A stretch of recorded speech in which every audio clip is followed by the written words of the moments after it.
Guess who got brands talking? Brandlive.co.za.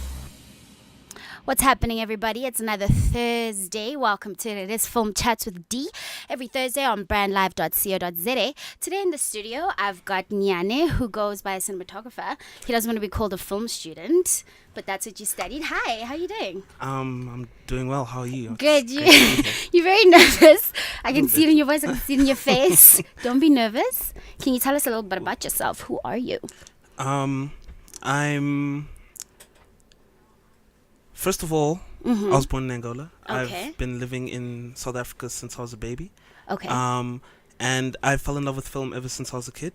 And so I'm just completely passionate about the whole thing of filmmaking. It just gets me excited every morning. Okay. And yeah. Okay, so tell me, you said as a kid you fell in love with film. What exactly drew you to film?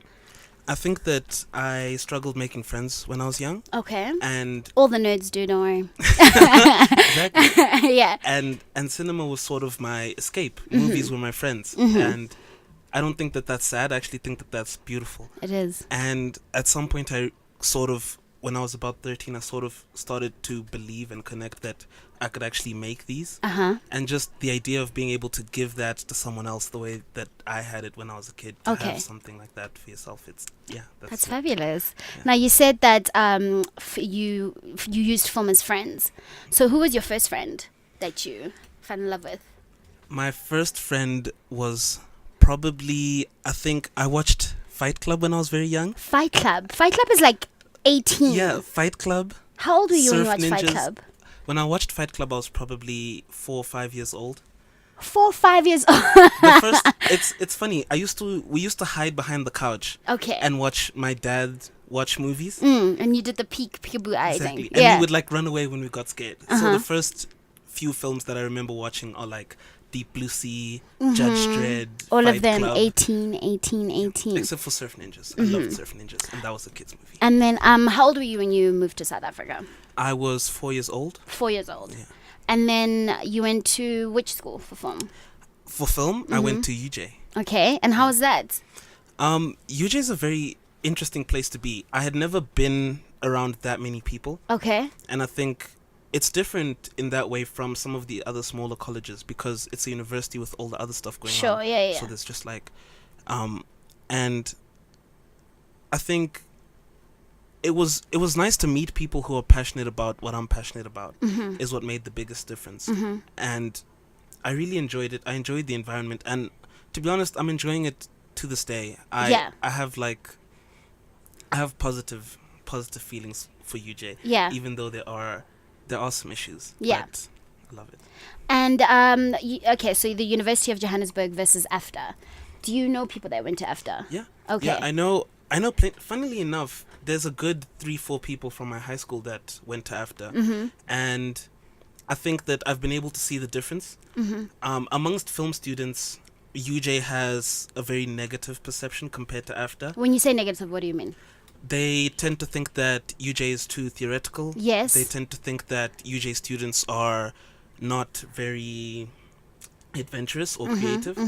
But funnily enough, in the actual industry, the perception is almost the opposite, where people actually prefer UJ students. They prefer TUT students over AFDA students at times, because especially what UJ is notorious for is sort of reliability. Okay. They churn out filmmakers who show up on time and do what they're told to do. And that's something that you don't know going in as an undergrad, but you sort of find out.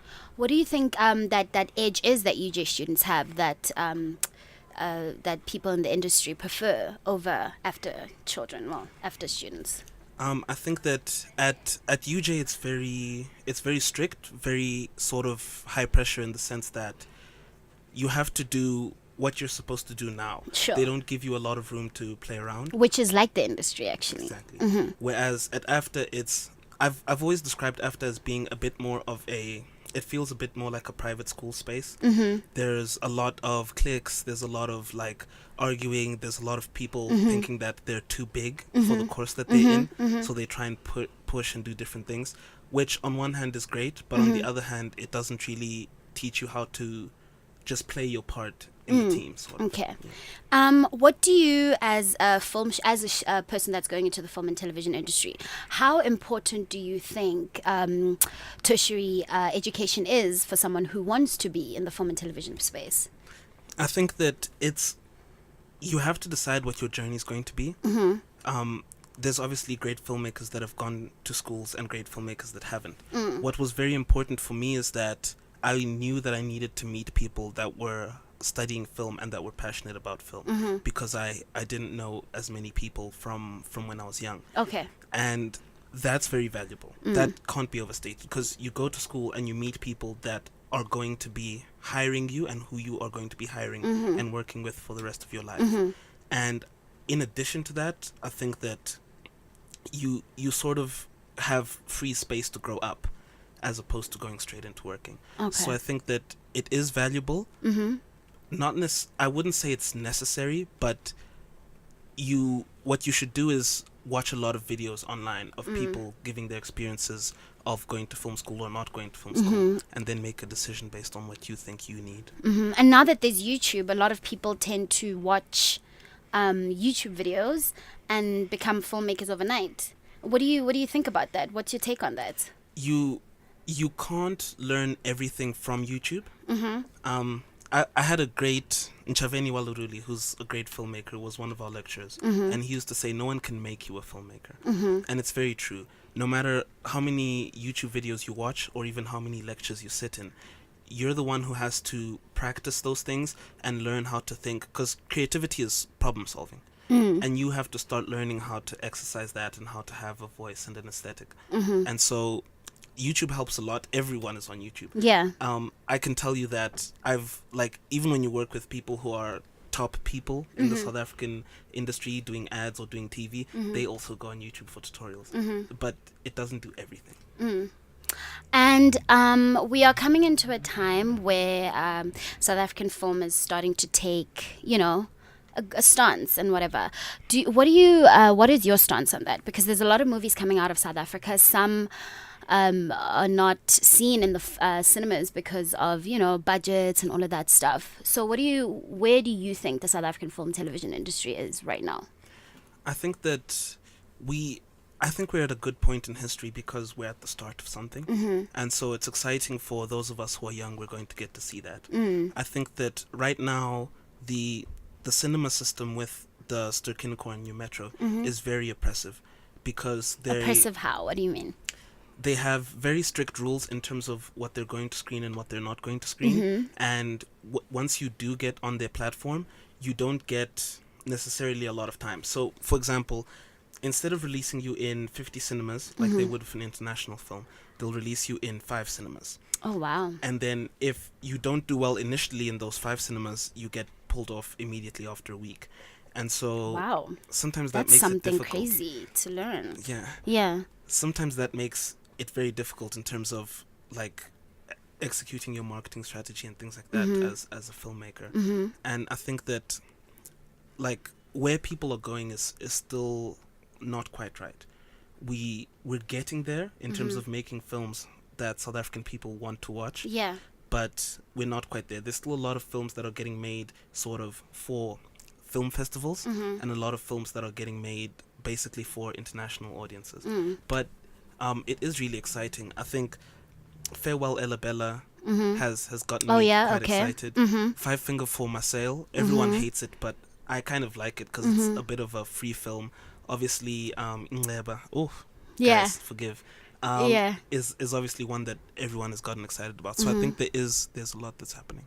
So in terms of distribution, in Ster-Kinekor and New Metro, how does that work? So let's say I have a film and I want it to be seen in cinemas. How's the process? Can you tell us? Do you know? So there's a lot of work that has to get done, and the best way is to get an agent. And so if you can get an agent, which requires money, which usually requires either monies or connections. Okay. Because you have to sort of know who to speak to. It's difficult at times. They don't really take you seriously unless you're established.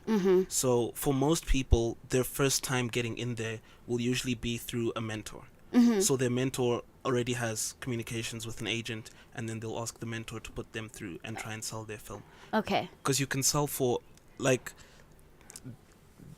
what happens is that you make a whole package, you make a whole marketing strategy, which then gets applied in collaboration with the distributor. Okay. And usually your agent is the one who negotiates how much they're going to pay you and what they're going to pay you for, because the licensing of the film is also like, there's a lot of details that go into that.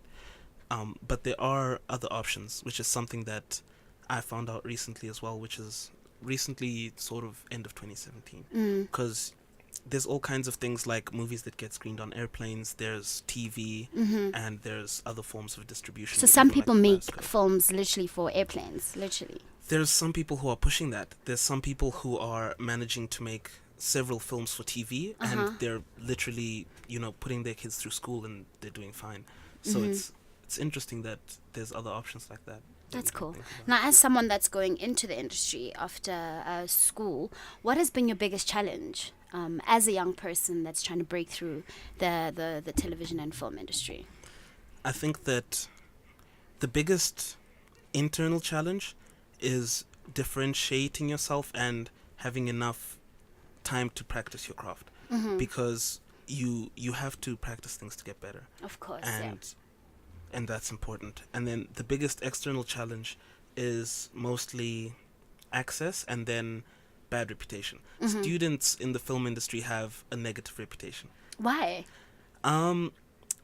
Because, like when your teacher used to say there's a few bad students making all of you look bad. Few bad apples. Yeah. It's kind of like that, because students will arrive late without explaining themselves. They'll not pitch. They'll not do their work properly. They'll say they're able to do things that they're not able to do, just so they can get in. And sometimes they have bad attitudes, and then that leaves such a stain on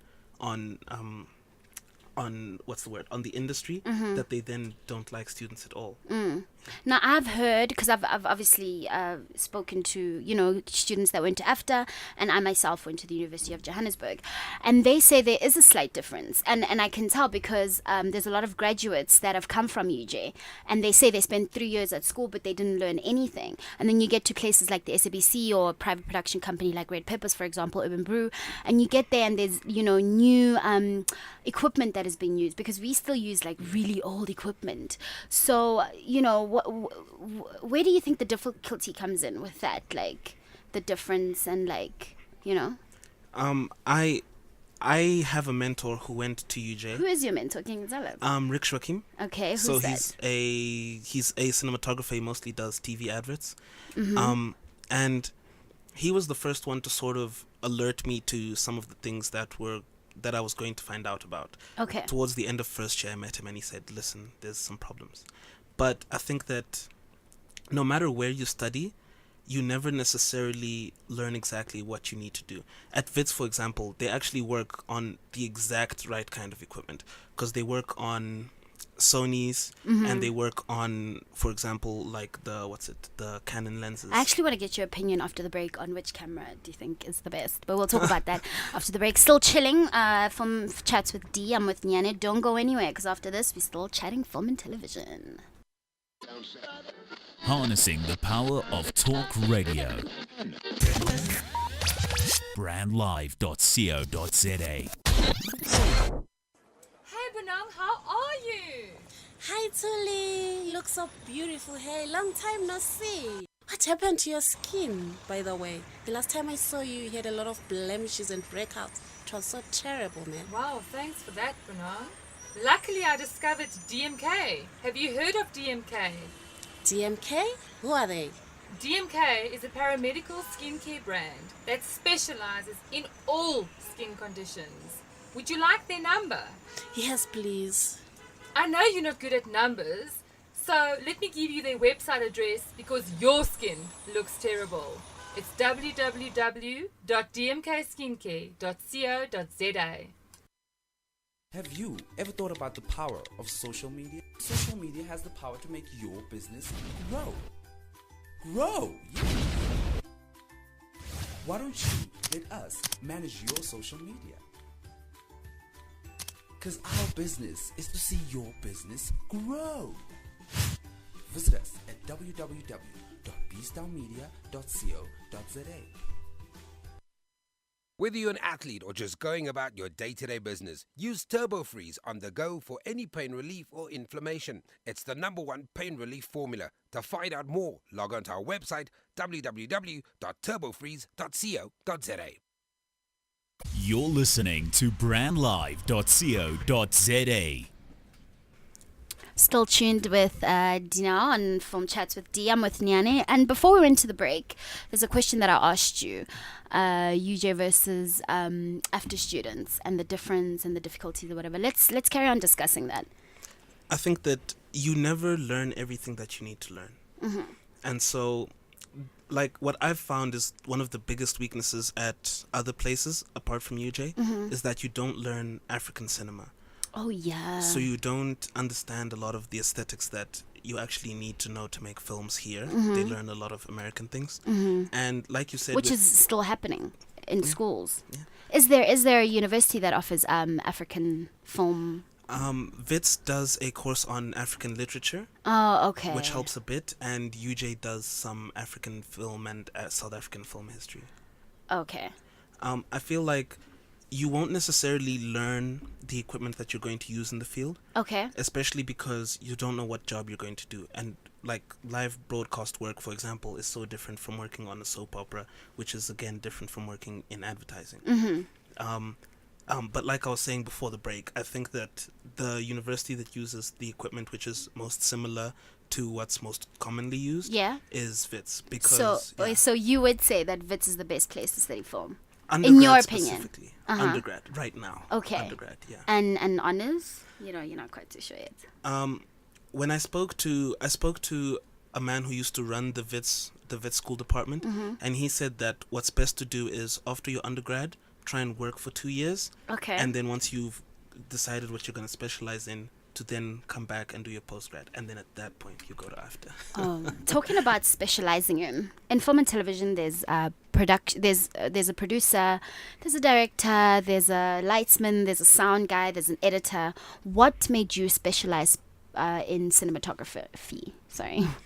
I think that at first I was directing, and I was working on a few of my own small projects, and I realized that the image is something that I'm very passionate about. And so once I realized that, then I realized that it's good for me to be a cinematographer because that's working and I also get to participate instead of always trying to run the show. Okay.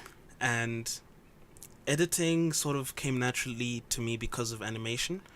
Again, when I was a kid, I used to play around with animation because I wanted to make films and that's the closest I could get.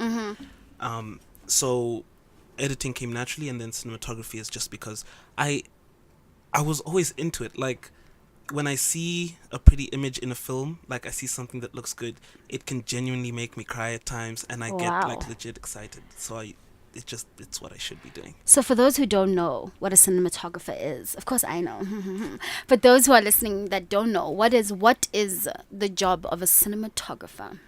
So a cinematographer will do lighting.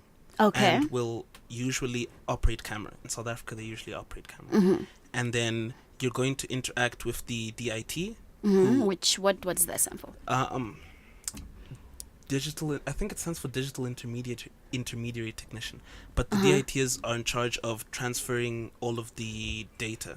Okay. So they're in charge of the hard drives and all yes. So you interact with the DIT, with the grips, who are the ones who set up all of the the stands for the lights and things like that.